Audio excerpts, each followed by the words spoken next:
Guys, magluluto tayo ng sinabawan na isda. Magpainit muna tayo ng tubig. Yan. Yan guys, pangalanan nyo kung ano yung lulutuin ko. Pakuloy natin to bago natin ihulog yung mga rekado niya. Okay, takpan natin.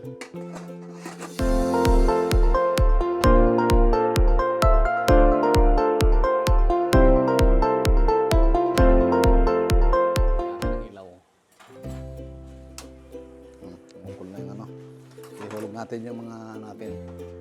Yung luya, sibuyas, at saka kamatis. Yan, sabay-sabay na yan. Pakuloy natin ulit. Yan.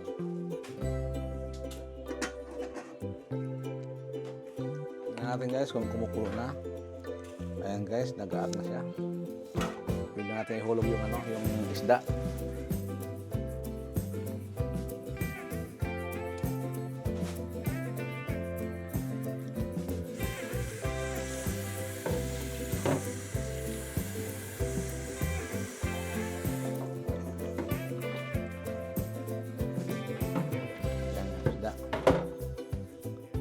Siyang kumulo ulit. Okay, tingnan natin kung kumukulo na. Ayun. Kumukulo na siya. Ayan. Pwede nating haluan ng ng ito guys, mandarin. Pampalasa.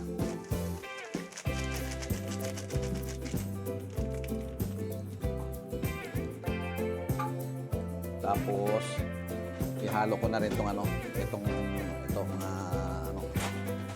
sandali lang maluto ito guys eh. Talong at saka okra.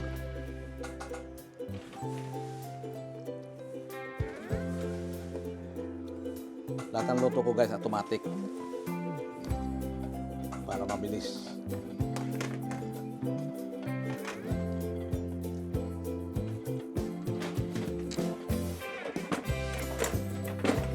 Para mabilis ang pagkaluto. Tapos ihuli natin yung yung tawag diyan, yung kangkong. Okay, so kumukulo na. Ihalo natin tong kangkong.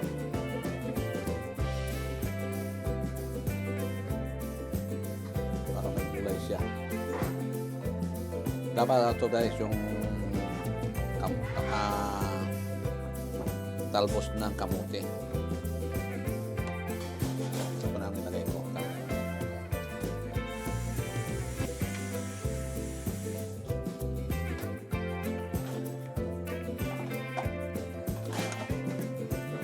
Talbos ng kangkong. Ayan guys, luto na to. Okay, kumukulo na. Natin kung okay na. Siyempre, tikman natin kung okay ba yung lasa. Perfect. Okay guys, yan. Luto na, patayin na natin.